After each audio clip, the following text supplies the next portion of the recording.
باہر کے ملک سے مہنگے کمبل منگوائے سونے کے لیے، ہائے 10 سال بھی نہیں سو پائے تھے کہ ہمیشہ کے لیے مٹی کی چادر اوڑھ کر سو گئے۔ بڑے سارے ڈیزائن دیکھ کر پلنگ بنوائے تھے، بڑے سارے ڈیزائن دیکھ کر بیڈ بنوائے تھے، ہائے 10 سال بھی نہیں سو پائے تھے کہ ہمیشہ کے لیے مٹی کے بستر پہ جا کر سو گئے۔ خوبصورت محل بنوائے تھے، خوبصورت گھر بنوایا تھا، اتنا پیسہ لگایا تھا کہ وہ اتنا چمکدار تھا کہ اندر جانے والے کو رات کا دن لگتا تھا، اتنا روشن اور چمکدار تھا، مگر ہائے 10 سال بھی اس گھر میں نہیں رہ پائے کہ ہمیشہ کے لیے قبر کی کالی کوٹھری میں جا کر سو گئے۔ ہر وقت اپنے گھر کو چمکانے والے، ہر وقت اپنے گھر کو صاف ستھرا رکھنے والے، ہر وقت اپنے محل کو چمکدار بنانے والے، ہمیشہ کے لیے وحشت اور تنہائی کے گھر میں کیڑوں کے ساتھ جا کر سو گئے، کیڑوں کے اوپر جا کر لیٹ گئے۔ بدن پر اگر کوئی چونٹی آ جائے تو آدمی اسے جھاڑ دیتا ہے، مار دیتا ہے، ہائے مگر آج قبر میں اس جسم پر کروڑوں کیڑے پھر رہے ہیں، کروڑوں کیڑے دوڑ رہے ہیں۔ جس چہرے کو گرمی سے بچاتا تھا، جس چہرے کو تپش سے بچاتا تھا، آج اسی چہرے پر کیڑوں کا حملہ ہے، آج اسی چہرے پر بچھوؤں کا حملہ ہے۔ کوئی اس کی آنکھ کھا رہا ہے تو کوئی اس کی کھال کھا رہا ہے، کوئی اس کی زبان کھا رہا ہے تو کوئی اس کے ہونٹ کھا رہا ہے۔ وہ پیٹ جس کو بھرنے کے لیے ساری زندگی تو دھکے کھاتا رہا، قبر میں سب سے پہلے یہی پیٹ پھٹتا ہے انسان کا۔ میرا اللہ فرماتا ہے اے میرے بندے، دنیا کو لالچ کی نظر سے ہرگز نہ دیکھا کر۔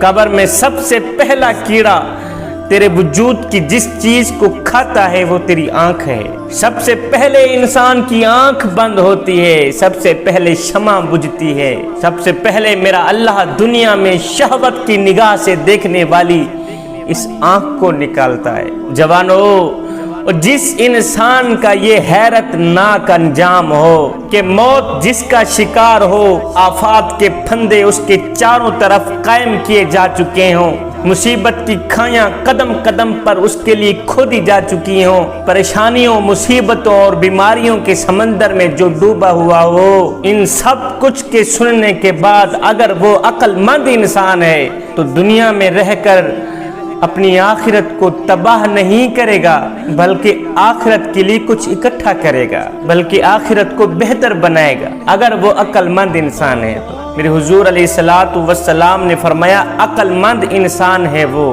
جو ہر وقت موت کو یاد رکھتا ہے۔ جوانو، قبر روزانہ پکارتی ہے، روزانہ آوازیں دیتی ہے، اور میں تنہائی کا گھر ہوں، میں اندھیروں کا گھر ہوں، میں کیڑوں کا گھر ہوں، میں مکوڑوں کا گھر ہوں، میں پریشانی کا گھر ہوں، میں دکھوں کا گھر ہوں، میں مصیبتوں کا گھر ہوں۔ خدا کے لیے میرے پاس اگر آنا ہے تو کوئی زاد راہ لے کر آنا۔ جوانو، اس دنیا میں جہاں ایک پل انسان کو قرار نہیں ملتا، جہاں ایک منٹ کے لیے انسان کو چین نہیں ملتا، جہاں ایک منٹ کے لیے انسان کو خوشی نہیں ملتی، اگر یہ انسان تھوڑی سی خوشیاں دیکھتا بھی ہے اس دنیا میں تو چاروں طرف غموں کے بادل، پریشانیوں کے بادل اس کی خوشی کو روکنے کے لیے کوشش کر رہے ہیں۔ اور نادانو، جہاں خوشی آتی ہو اور چلی جاتی ہو، بھلا یہ بھی کوئی زندگی ہے؟ بھلا یہ بھی کوئی دنیا ہے جہاں ایک منٹ کے لیے خوشی آتی ہو اور فوراً ہی چلی جاتی ہو؟ انسان جب پیدا ہوتا ہے تو خود روتا ہے، دوسرے ہنستے ہیں کہ ہمارا بیٹا پیدا ہوا، ہمارا بچہ پیدا ہوا ہے، اور جب انسان مرتا ہے تو سارے روتے ہیں مگر مرنے والا آرام کی نیند سے سوتا ہے۔ گویا زندگی یہی ہے کہ کبھی خود کو رلانا، کبھی دوسروں کو رلانا۔ بادشاہ کا بیٹا بازار میں اکڑ اکڑ کر جا رہا تھا، فخر اور غرور کی غفلت میں مبتلا بادشاہ کا بیٹا کہیں جا رہا تھا تو آگے حضرت مالک بن دینار رحمت اللہ علیہ کھڑے تھے۔ مالک بن دینار نے جب بادشاہ کے بیٹے کو اکڑ اکڑ کر چلتا ہوا دیکھا تو کہنے لگا، بیٹے یہ آکڑ اللہ کو پسند نہیں ہے، جس طرح تو چل رہا ہے نا، جس آکڑ کے ساتھ تو چل رہا ہے، اسی طرح کا چلنا میرے اللہ کو پسند نہیں ہے۔ کہا بڑے میاں شاید آپ نے مجھے نہیں پہچانا، شاید آپ نے میری پہچان نہیں کی کہ میں کون ہوں۔ حضرت مالک بن دینار رحمت اللہ علیہ فرمانے لگے بیٹے جس طرح تو اپنے آپ کو جانتا ہے اس سے زیادہ میں تمہیں جانتا ہوں۔ بادشاہ کے بیٹے نے کہا وہ کیسے؟ مالک بن دینار نے فرمایا بیٹے تیری ابتدا ایک ناپاک پانی ہے، تیری ابتدا ایک ناپاک پانی ہے اور تیری انتہا بدبو کا ایک ڈھیر ہے۔ تیری ابتدا ناپاک پانی ہے اور تیری انتہا بدبو کا ایک ڈھیر ہے۔ اب بتا کہ میں نے تجھے پہچانا ہے یا نہیں پہچانا؟ اللہ کے ولی کے منہ سے نکلا یہ جملہ سن کر بادشاہ کا بیٹا رونے لگا، رو کر کہنے لگا بزرگ میاں تو نے ٹھیک کہا ہے، تو نے سچ کہا ہے، اتنا میں خود کو نہیں جانتا جتنا تو مجھے جانتا ہے۔ اے اللہ کے نیک میاں تو نے مجھے ٹھیک پہچانا ہے۔ انسان کمزور پیدا ہوتا ہے مگر طاقتور ہوتے ہی خود کو خدا سمجھنے لگ جاتا ہے۔ ہاں کمزور پیدا ہوتا ہے مگر 4 دن کی مہلت پا کر حضرت انسان اپنی اوقات بھول جاتا ہے۔ جب انسان اپنی اوقات بھول جاتا ہے پھر اسے اتنا پتہ بھی نہیں رہتا کہ مٹی کا کھلونا جیتے جی تو بہت شور مچاتا ہے لیکن جب مرتا ہے تو مر ہی جاتا ہے۔ اے حضرت انسان تیرے غرور کی اوقات تو بس اتنی سی ہے کہ جب تو دنیا میں آیا تھا تو لوگوں نے ہی تیرے ننگے وجود کو ڈھانپا تھا اور جب تو دنیا سے گیا تھا مرا تھا تو لوگوں نے ہی تیرے ننگے وجود کو ڈھانپ کر تجھے رخصت کیا تھا۔ تو غرور کس بات کا کرتا ہے؟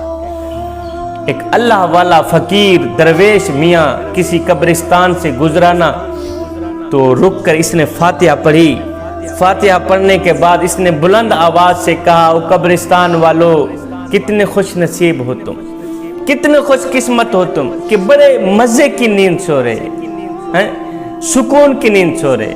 غیب سے آواز آئی او بزرگ میاں اے مزے کی نیند ہم نہیں سو رہے، مزے کی نیند تو آپ سو رہے ہیں، ہم تو یہاں سونے کی سزا بھگت رہے ہیں۔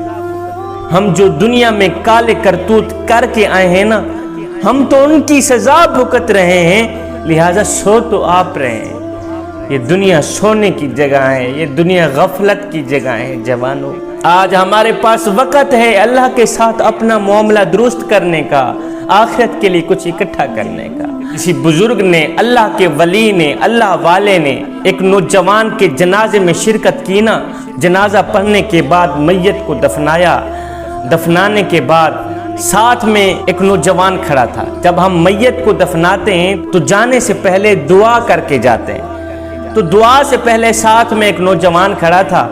اس فقیر نے اس نوجوان کو کہا بیٹے تمہارا کیا خیال ہے، اگر یہی مرنے والا شخص دوبارہ دنیا میں آ بھی جائے تو اب یہ کیا کرنا پسند کرے گا؟ جس کو ہم نے ابھی دفنایا ہے، دفن کیا ہے، جو ابھی مرا ہے، اگر یہ شخص دوبارہ دنیا میں آ بھی جائے تو یہ کیا کرنا پسند کرے گا؟ اس نوجوان نے کہا بابا جی اب یہ دوبارہ دنیا میں پلٹ کر آ بھی جائے تو اب یہ توبہ کرنا پسند کرے گا، اب یہ قرآن پڑھنا پسند کرے گا، اب یہ اللہ اور اس کے رسول کو راضی کرنا پسند کرے گا۔ یہ سن کر بابا جی رو کر کہنے لگے بیٹے مرنے والا تو یہ کام نہیں کر سکا، تم ضرور کر لینا۔ بیٹا مرنے والا تو قرآن نہیں پڑھ سکا، تم ضرور پڑھ لینا۔ مرنے والا تو توبہ نہیں کر سکا، تم ضرور کر لینا۔ مرنے والا تو اللہ کو راضی نہیں کر سکا، تم ضرور کر لینا۔ تمہارے پاس وقت ہے، تم زندہ ہو مرے نہیں۔